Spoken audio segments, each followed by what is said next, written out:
Also, challenging or would like to portray in the future, there will be offers of international films. Gusto ko yung mga ganito eh. Gusto ko yung mga survival, siguro kung kaya kong pwede mag-historical or biographical. Eh, Gusto kong gumaya ng isang tao, a hero or someone from kilala sa dito sa Pilipinas. We'll see. All right, and that's something that adds up to the challenge. Aside from this, anything you learned na, kasi sa movie, pag nakita mo yung trailer, it's something international, mapifeel mo yung vibe. So, what is something we need to adapt in order to ma-level natin yung mga ganitong movies for the parts sa mga Filipino films na nagawa mo? Um, with the right amount of time and budget, you have a great film, and a good director, with a good story. I don't think it's a casting of people or something because the talent is here. I mean, the cinematographer is Filipino, the production design, everything created in the film is Filipino. So what you see on the screen and how it's conveyed is all local talent. So I don't think it's whether or not we have the talent. Again, like JC said, it's really the time. We need the opportunity to take the time and do things in a more thoughtful way rather than trying to rush films and rush because we're only human and we can only work a certain amount of hours a day and after a certain point something's got to give. Siguro, something to myself. Congratulations to both. Thank you. Your question.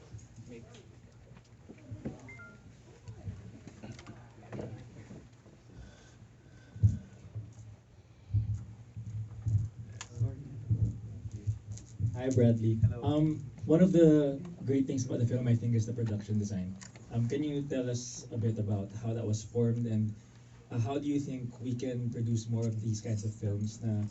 We have an actual universe that that the setting is actually created by the team. I mean, all credit goes to the team of the production designers, Benjamin Padero, Khalid Tabihe. I mean, we've been working together for a long time, so they kind of get this sense of like what I want to do with the story. But this film, usually when we shoot our projects here, we find a location and we build on the location. But the problem in Motel Acacia is there is no such thing as a motel in a location here, so it all needed to be built from scratch. So the design process of the thing itself started off with a lot of discussions between myself and the production designers, and then the production designers with the DOP and us as well. Because then we soon realized that we needed to light this place and design this place almost like an actual location itself. Every light needed to be pre-installed into the walls, um, and inspiration from it started as like because it was written initially in a very kind of warm setting, so it felt very like this is all wooden kind of places. But as we started more and more discussion, we realized that this actually needs to be the opposite. It needs to be cold. It needs to be, it needs to have like a brutalist kind of feeling. You need to have this like ex-communist bunker. And then with this discussion, suddenly the collaboration starts influencing the script. So it's very fun because usually it's like you have a script and then people execute. But now this discussions kind of starts changing and changing the script. Same thing, the actors as well. The discussions just keep moving the script forward. So suddenly, from a motel that's just there, you have this idea of like we created this underground bunker where horrible things used to happen before, perhaps in this place where the rooms and a pool. Is it a place for rich people to go in and do horrible things? And then the sense of feeling and design and texture, you realize that this could be like a feels like an underground spaceship. So now you got a little bit of a science fiction vibe happening underneath, which is a great contrast to like the harsh elements and the snow upstairs. And do you think, Bradley, moving forward, Philippine cinema is ready to have more films that have settings like this that we built from the ground up, budget-wise, time-wise? Is it something that we can do more? Absolutely. I think it all starts from the ground up. I think it starts with a great story, great script, and then from then on, if it's a budget issue, I think there's many options of doing it. This film is a five-country co-production, and the reason why it's a five-country co-production because we needed more money to kind of build this thing, and we needed more time. So I think, but the only way that the international parties and international financiers could be interested is because we had something a bit crazy, something a bit unique, and something they felt that they could respond to. And in terms of Philippine cinema going forward, I think it's totally possible. I think it's all about the producers, I feel. As long as we have producers that know what they're doing and have an aim and a goal and start doing these international collaborations, I think we're on a great step forward. Thanks, Bradley. Thank you. And for JC, ano yung paborito mong part sa pelikula na yung na-interact mo yung production design? Anything that stood out for you? Ang dami. Nakita niyo ba yung pool? May pool eh. So, so marami, every setting doon, as in meron kaming interaction with the whole design. Kasi pag naglalakad kami sa loob talaga, na makikita mo kung gaano siya kalawak, makikita mo kung gaano siya kasikip, kalamig, and everything. So, kaya nung nagkaroon na kami ng outdoor scenes, so, chinek ko yung acting ko kung tama ba, yung lamig. Tapos pagdating doon, negative 15, 16, 13, 14, 15, 16, gano'n. So, meron ako, I think my favorite scene was in the pool area. So, abangan niya lang kung ano nangyari doon. Yun kasi yung pinaka, for me, interesting din. Alright. Thank you, Bradley and JC. Any more questions? I think for Direk Brad, how was it working with JC naman? With great headache. No, it's great. I mean, JC is the kind of actor, and all of them as well. I mean, JC is the kind of actor that gives you 110%.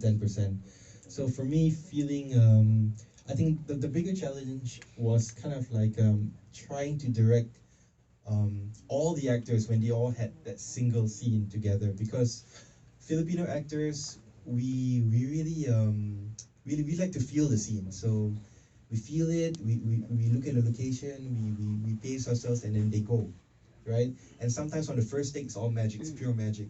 And as the takes go on, they lose that feeling. So you need to get ready to get it on the first time. But our Indonesian actor, Nicholas, he needs time to get into the feeling, and get into the gear. And then our Belgian actor, great Jan Bijvoet, he needs preparation and discussion right before he gets to implement the scene. So I guess the crazy thing was trying to figure out when is the perfect opportunity to get all these takes simultaneously and to get them all like kind of the same quality of performance in the same take. So I felt like, I mean, all of them are great. It's just trying to balance the system. I told them that you're tuning. Sabi ko, if it's like, maybe make it 7 out of 10 or 5, the acting. Ganun lang. I mean, otherwise you can say like, it's just easier, right? Like a number system. Yeah. Rather than feel the pain. Yeah, that's true. It's true. Okay. I think one more. For Direk Bradley, just one question. Why come up with the idea of Asian son and a Western father? Well, that's really our past, right? Like this colonial people coming down and impregnating our women. Okay. And then we are left with the sins of the fathers. Okay. That's it. Thank you. Okay, if you don't have any more questions, Any more questions? one more question? In jowa pala, the word jowa, I think, in Joe ko yan eh, di ba? American. He's my Joe. That's my Joe. Kaya pala jowa. Yeah. Yeah, I'm from Pampanga. There's a strip there. A friendship strip. So, Kaya jowa, he's my Joe. The G.I. Joe, di ba? so parang yung Jowa Bells. I don't... Okay, thank you everyone. Fun fact. Maraming salamat po for coming sa Matalakasha Vlog. If you have perhaps a picture in the photo, pwede ako picture. And if you have any questions, kung gusto yung lapitan si Direk Brad and si JC. Thank you for coming. Thank you for your time. Thank you. Again, Matalakasha is produced by Black Sheep and Epic Media with Globe Studios. Thank you. It's rated R13 by the MTRCB. And then please use the hashtag #Matalakasha. Bradley.